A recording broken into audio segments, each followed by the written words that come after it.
on the Ultimate Seattle Sports Show. AP Top 25 poll has fans doing some talking about their favorite teams. But where will some of those fans be in the middle of the season when their teams drop out of the top 25? Deep diving Dusty Baker joins us now to take a closer look at the preseason rankings with a warning to err on the side of caution. Dusty? Yes, definitely err on the side of caution. Guys, quite frankly, the AP poll does not matter, and I'm here to show you why. First of all, though, let's take a quick look at where we do have our preseason rankings. Your top five are Ohio State, Oregon, Georgia, Notre Dame, and Texas. As you go through the list, 6 and 7 are Indiana and Miami. You're talking about two teams that are in the national championship a year ago, probably national title contenders again this year. As you go through the top 14, and the reason why I say 14, BYU and USC both, weirdly enough, receiving the same amount of votes, doesn't mean a whole heck of a lot there. Then you go to the top 20. I just want to point out last year Indiana ranked 20th, won the national title. That would be Tennessee this year. And then your final 25,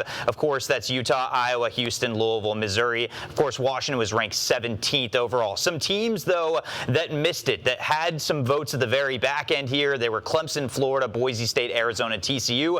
Washington State did not receive any votes whatsoever. But, guys, I'm here to tell you that doesn't really matter at the end of the day. All right, yeah, I am curious. The rankings should be taken lightly. Last season, seems that the initial rankings certainly had some flaws. Can you revisit some of those for us? Yeah, absolutely. So, of course, when you look to last year's preseason poll, Texas was 1, Penn State 2, Ohio State 3, Clemson 4, and Georgia 5. If you look at that list, only one of these teams actually finished the end of the year in the top 5. That was Ohio State, ranked 5th overall. Ultimately lost to Miami, that didn't win the national title. So those top teams, it did not matter, guys, whether or not they were pre-ranked. It didn't do anything because the college football playoff, that's really the rankings that actually matter. And if you look at the back end of this thing, the final rankings, Indiana, as I mentioned, they opened the year at 20th overall. They end the year number 1. Miami opened 10th overall, and they ended up 2.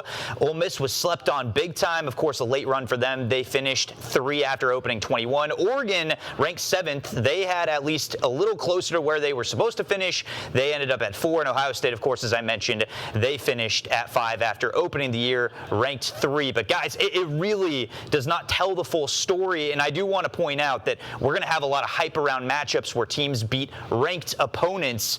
We can't take ranked opponents this early. There is no concrete information, and this just kind of proves it right there that this is really to set up TV ratings more than anything else. All right, so the Huskies are 17th. Cougs didn't receive a vote. How should fans feel about how the Huskies and Cougs are being viewed this early on? Well, I took a very deep dive into the Huskies ranking at number 17 as a pre-rank. Guys, this shocked me. Okay, in 2025, K-State went 6 and 6 after being ranked 17th in the country to start the year.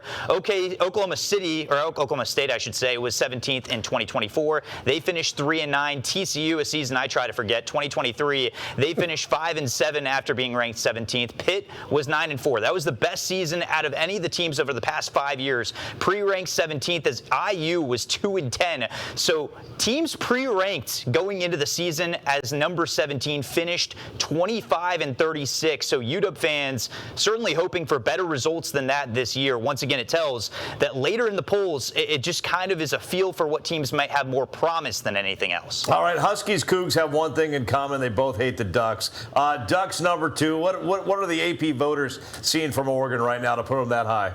Yeah, I mean, it makes sense why, guys. Of course, I don't believe fully in where the top 5 can be, but this team, it makes sense because they have a lot of returners that stand out in a big way, the biggest one being their quarterback, Dante Moore. He returns. He's going to be a top 4 pick in the NFL draft if all things are said and done. They also have 14 starters returning, 6 on offense, 8 on defense, and they have 3 potential players that could be picked in the first round alone in the NFL draft. So needless to say, guys, UW will have their hands full. I also want to mention the Cougars fans. They should have something to look forward to, though, because, yes, they didn't receive any votes, but last year there were 4 teams that didn't receive any votes whatsoever that still found their way into the top 25 to finish the season. So, Cougs fans, don't give up the hope yet. There's still a lot to look forward to.